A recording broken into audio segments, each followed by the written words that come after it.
Seperti kita ketahui, pada kalender Hijriah, awal bulan baru ditandai dengan kemunculan hilal. Hilal diartikan sebagai bulan sabit muda yang terjadi setelah bulan baru atau bulan mati. Dalam dunia Islam, istilah bulan baru atau bulan mati disebut sebagai ijtima, yaitu peristiwa ketika posisi bumi, bulan, dan matahari berada segaris pada bujur astronomi. Istilah ini pada ilmu astronomi sendiri disebut sebagai konjungsi.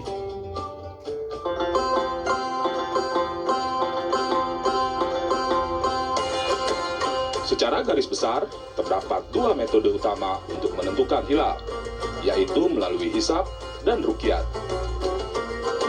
Hisab dalam bahasa Arab berarti perhitungan atau hitung.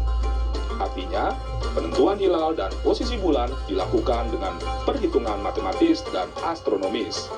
Sederhananya, dalam metode hisab, posisi bulan dihitung, tidak dilihat secara langsung. Hasil perhitungan itulah yang kemudian menjadi dasar penentuannya, walau tanpa dilihat secara langsung posisi bulannya. Sementara ruqyat secara harafiah berarti melihat. Secara umum, ruqyat adalah aktivitas mengamati visibilitas hilal, yakni penampakan bulan sabit muda setelah terjadinya konjungsi. Ruqyat dapat dilakukan dengan mata telanjang atau dengan alat bantu optik seperti teleskop. Syarat melihat hilal secara langsung didasarkan atas pemaknaan sebuah hadis yang secara eksplisit menyatakan untuk memulai Ramadan setelah melihat hilal. Nah, perbedaan penetapan awal Ramadan di Indonesia pada dasarnya muncul karena adanya perbedaan pandangan tentang kriteria hilal sebagai patokan awal bulan baru. Ormas Islam Muhammadiyah menggunakan kriteria hisab hakiki wujudul hilal. Artinya, penentuan awal puasa dilakukan melalui metode hisab atau perhitungan secara matematis dan astronomi dengan kriteria wujudul hilal. Kriteria wujudul hilal diinterpretasikan sebagai hilal yang telah wujud. Syaratnya, ijtimak atau kesegarisan matahari, bulan, dan bumi terjadi sebelum matahari terbenam dan posisi bulan masih di atas ufuk saat matahari terbenam, berapapun derajat tingginya.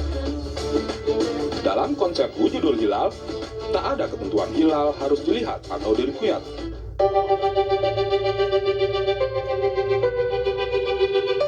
Sementara, dari pengalaman tahun-tahun sebelumnya, pemerintah dan beberapa ormas Islam menggunakan kriteria hisab imkan ruqyat atau kemungkinan hilal bisa dilihat.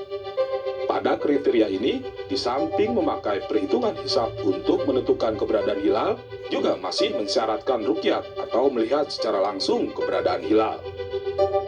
Kriteria imkan ruqyat mensyaratkan hilal dapat dilihat jika tingginya minimal 2 derajat, jarak sudut matahari bulan minimal 3 derajat, dan umur bulan saat matahari terbenam sejak ijtimak minimal 8 jam. Syarat pada kriteria imkan ruqyat ini didapat dari hasil kesepakatan atas dasar tradisi melihat hilal yang telah dijalani sebelumnya. Lebih luas lagi, kriteria imkan ruqyat ini juga dipakai oleh MABIMS, yaitu Majelis Agama Brunei, Indonesia, Malaysia, dan Singapura untuk menentukan awal bulan Ramadan di masing-masing negara.